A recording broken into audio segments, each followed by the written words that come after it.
Good day. Before I proceed with this video, just again a further reminder that if you are watching any of our videos, that's to say the Duran, Alex Christoforou or Alexander Mercouris videos on Rumble, if you go to the top of the video you will see a red maroon button.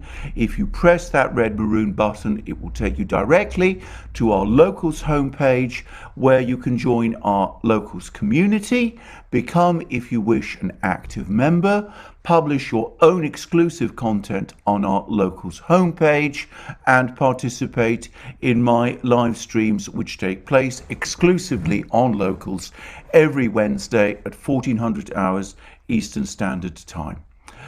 Thank you, and if I can now proceed with the rest of the program, which I'm afraid once more has to be principally about the situation in and around Ukraine.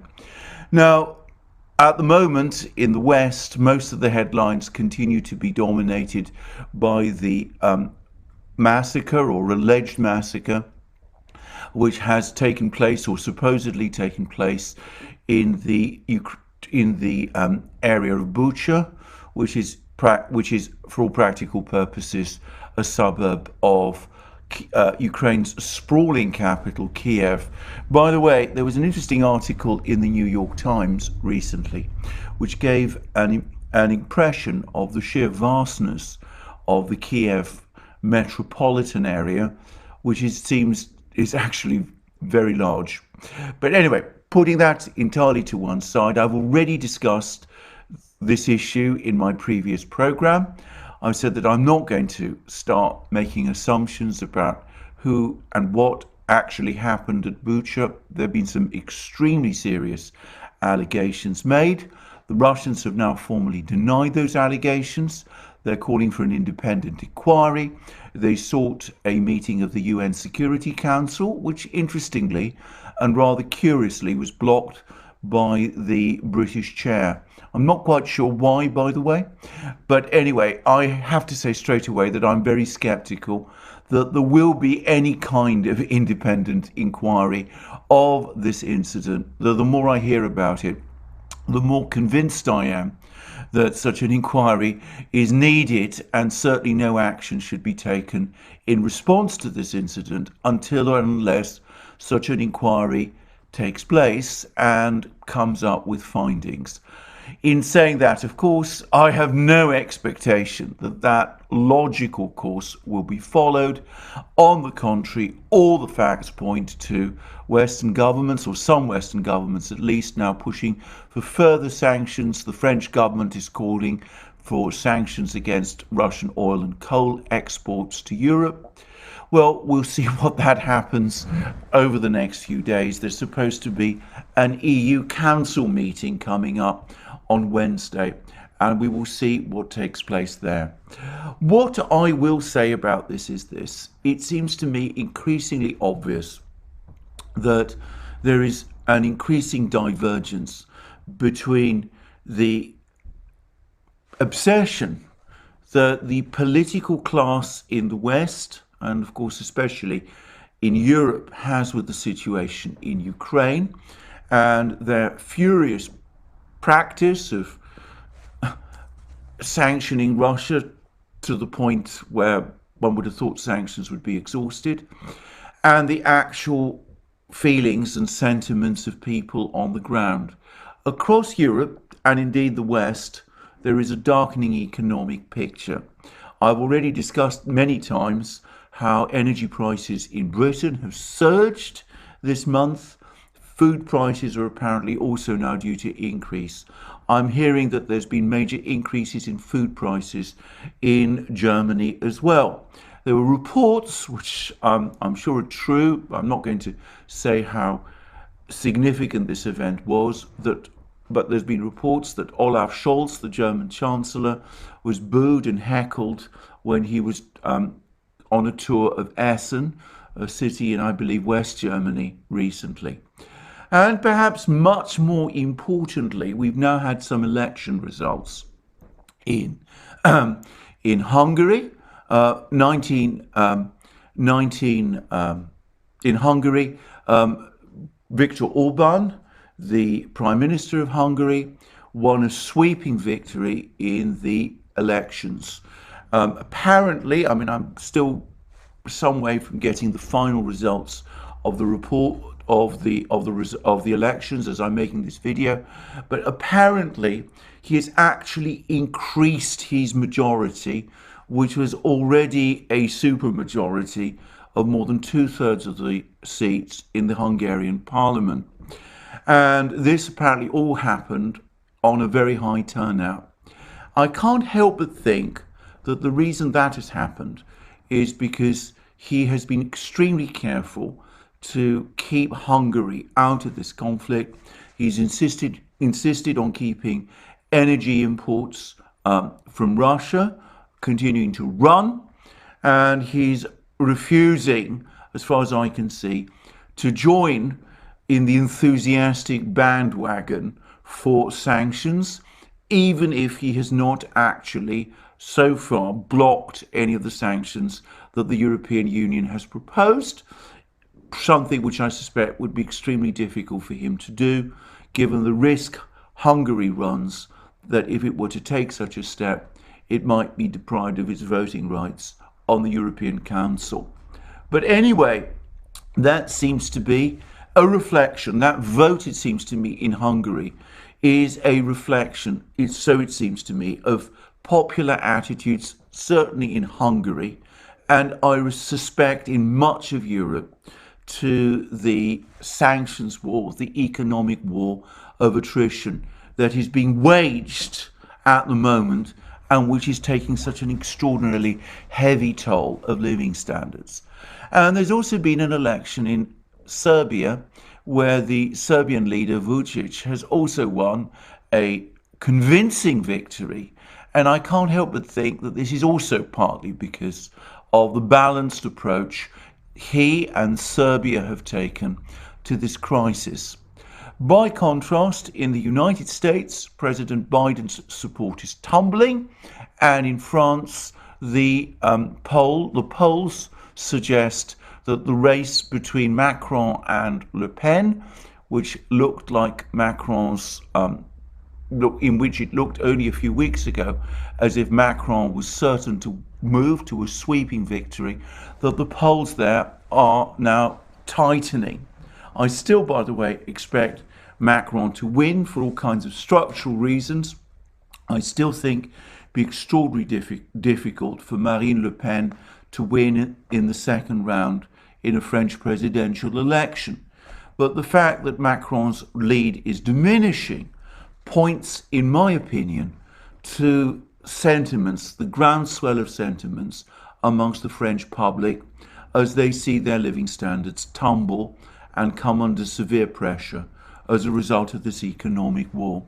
So we see the elites in Europe, which of course includes the media elite, as has been pointed out many times by many people. The political class in the West includes not just politicians, but the media elite as well. They're all intimately interconnected with each other. The political class is obsessed with the war in Ukraine. The population of Europe, and I suspect of the United States also, either not so much or perhaps much more concerned about the collapse of their living standards, which is intensifying. All of this, by the way, comes in contrast to the situation in Russia, where, by contrast, the polling figures suggest that support for President Putin is rising, and where the Levada polling agency now puts his poll numbers at 83%. And Levada is a polling agency which until fairly recently has been perceived as critical of President Putin and of his government. So there we go. So we'll see what happens. We'll see if there's more sanctions unveiled on Wednesday. We'll see what stance Hungary takes. We'll see what stance Germany takes. We'll see where this goes. But in the meantime, as I've said previously, what happened in Bucha requires investigation. I don't think we're going to get it. And the British, inexplicably, to my mind, blocked a meeting of the Security Council, which the Russians had called, and at which the situation in Bucha was supposed to be discussed. Now, turning to other matters, I've been receiving more reports now about the situation on the ground in Ukraine. It seems that the Russians, perhaps in retaliation to the missile strike on their oil refinery in Belgorod, launched 2 missile strikes on Ukrainian oil refineries in Kremenchuk and Odessa. And apparently these oil refineries in Ukraine account for most of Ukraine's refining of petrol to some extent, but especially of diesel oil. And as has been pointed out by a number of people, it is diesel that military vehicles need in order to move. Well, I also understand that the Ukrainian military, to the extent that it's able to move around Ukraine at all, is increasingly forced to use civilian vehicles because the toll on its armored vehicles has been so enormous. I discussed this in yesterday's video. I'm not going to say more about it.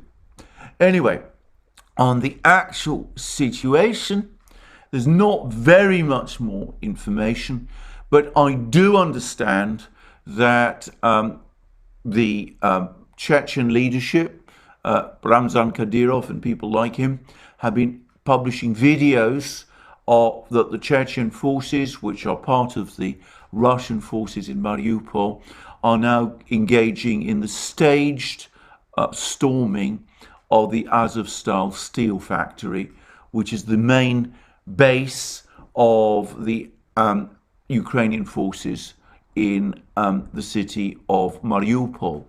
Allegedly, 90% of the city, of the rest of the city, is now under the control of the Russians and their allies. There's still some Ukrainian forces holding out in the port area. It looks as if they've been pushed basically out of the city into the industrial facilities. Now, that all suggests that Mariupol is very close to falling. By the way, there is a report that the Russians today have opened a further humanitarian corridor out of Mariupol. Well, we'll see whether that works or not. But it does seem to me as if the final curtain is now coming down on Ukrainian resistance in that city. I would point out that the fight in Mariupol shows that the Russian high command has been wise not to get its forces bogged down in street battles trying to capture Ukrainian cities. There's massive uncertainty as to the exact number of Ukrainian troops who were bottled up in Mariupol. The highest number I've seen right at the start of the siege of Mariupol was 14,500.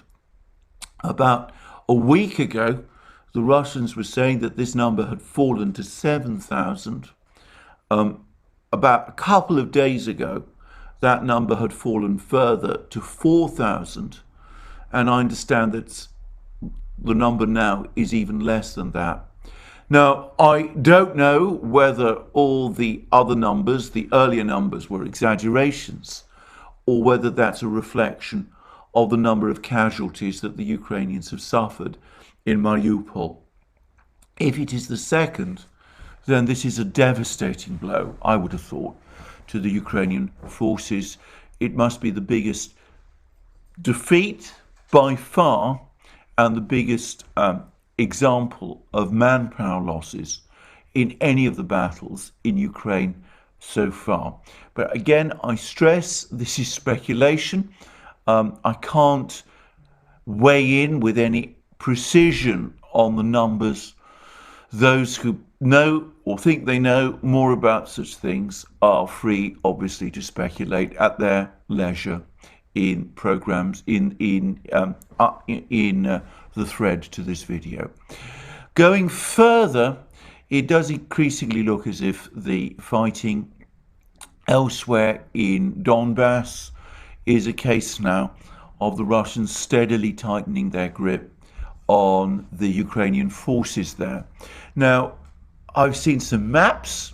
Again, I can't ever vouch for their total accuracy, but they seem to show Russian troops now moving well south of the town of Izium that they captured some time ago, moving steadily towards the Slavyansk-Kramatorsk conurbation, where it seems the forces of the Ukrainian forces may be concentrating in order to make what perhaps could be called their last stand. Though again, I want to stress this is simply a speculation on my part. Myself being not a military person, I can't comment on what exactly is going on there. But certainly it does look as if the noose, if you like, is tightening on the Ukrainian forces in Donbass. By the way, I've received very divergent accounts about how quickly the Battle of the Donbass is expected to go. Some say that because of the heavily fortified positions that the Ukrainians have built up in parts of Donbass, this could be a protracted battle. Others say that with supplies cut off and with some of these fortifications now outflanked, the collapse is likely to be faster. Well, as I'm not a military person, I'm not going to speculate one way or the other. We shall just have to wait and see. Meanwhile, the negotiations between Ukraine and Russia continue. The Ukrainians yesterday were making all kinds of claims that the Russians had retracted most of their demands and had accepted Ukrainian proposals almost in their totality. The Russians very quickly came out and said that this was simply untrue and that the Russian demands remained as they were. Apparently, there have been more negotiations in a virtual format on Friday, and there's more such negotiations going on today. Ukraine, as the Russians have pointed out, has now accepted that it cannot join NATO and has accepted that it must have neutral status. It's also accepted major restrictions on the size of its armed forces, and it's also accepted that foreign troops cannot be based in Ukraine or engage in military exercises there without Russia's agreement. And these are significant concessions. But it seems that on other topics, on other issues, there's so far not been much movement at all. And by the way, the Russians have made clear that they are profoundly skeptical of this notion that Ukraine can join the EU if it does not join NATO. And it seems that there's not been any Russian comment about this one way or the other. I'm going to finish by saying that, in my opinion, this is probably Ukraine's last chance to come to a final agreement with the Russians. If the Ukrainian army in eastern Ukraine, in Donbass, is finally and comprehensively destroyed, and by all accounts, that is the best army Ukraine has, and with Ukraine suffering increasing shortages of equipment, it's now apparently very short of tanks and armored vehicles and probably fuel in order to operate those it has. If Ukraine doesn't come to an agreement soon, then once that Ukrainian army in eastern Ukraine, in Donbass, is destroyed, then I suspect the Russians will probably toughen their terms if they are prepared to negotiate with Ukraine at all. So I would urge Ukraine to come to terms quickly. But that, of course, remains to be seen whether they will or whether they won't. It seems that the British, for one, are advising them against doing so. Anyway, that's, it seems to me, where we stand this morning. A darkening economic picture, not just in Europe and the the United States, but of course pretty much around the world.